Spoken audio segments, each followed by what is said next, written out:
everybody, let us introduce ourselves. We are the students of Cambridge Teachers Training College, Alena Velitskova, Valeria Petrova and Yulia Snagilova. The Happy Prince by Oscar Wilde.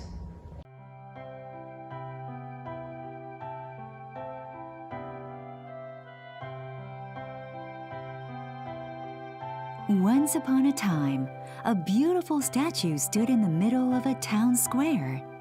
It was the statue of a prince. His body was covered in shiny gold leaf, and his eyes and the dagger on his belt were ornamented with precious gemstones.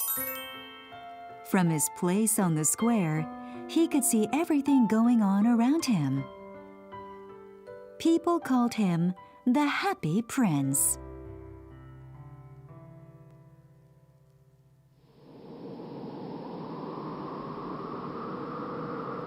One cold and windy night, a swallow wandered into the square.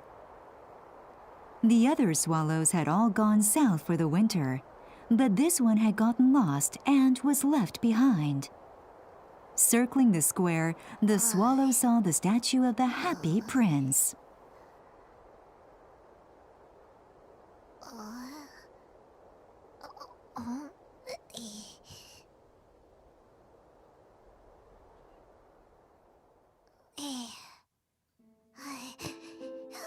It's too cold to fly tonight. I will stay here for the night. Oh, it's so cold.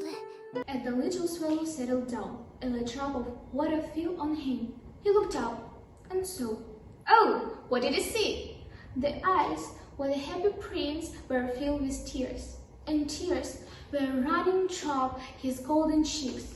His face was so beautiful in the moonlight that the little swallow was filled with pity.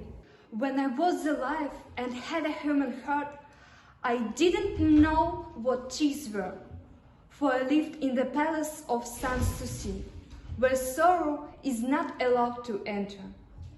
In the daytime, I played with my companions in the garden, and in the evening I led the dance in the great hall. Round the garden lay a lofty wall, but I never cared to ask what lay beyond it. Everything about me was so beautiful. My courtiers called me the Happy Prince, and happy indeed I was if pleasure be happiness. So I lived, and so I died. And now that I am dead, they have set me up so high that I can see all the ugliness and all the misery of my city. And though my heart is made of lead, yet I cannot choose but weep. Far away in a little street there is a poor house. One of the windows is open, and through it I can see a woman seated at a table. Her face is set and wall, and she has coarse, red hands, all pricked by the needle, for she is a seamstress. She is embroidering passion flowers on a satin gown for the loudest of the queen's maid of honor to wear at the next court ball. In a bed, in a corner of the room, her little boy is lying ill. He has a fever and is asking for oranges. His mother has nothing to give him but river water, so he is crying.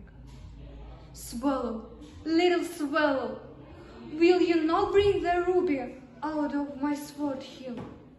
My feet are fastened to this pedestal, and I cannot move.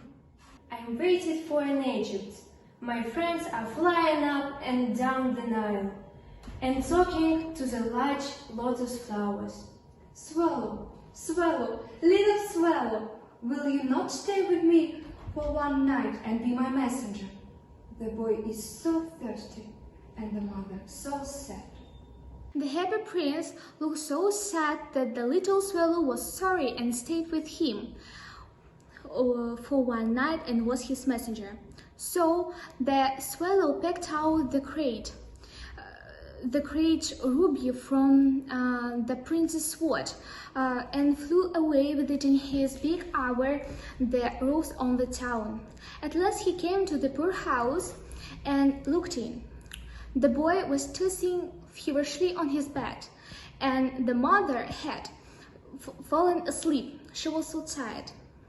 In he hopped and laid the great ruby on the table, the woman's thimble. Then he flew gently round the bed, fanning the boy's forehead with his wings. Then the swallow flew back to the happy prince and told him what he had done.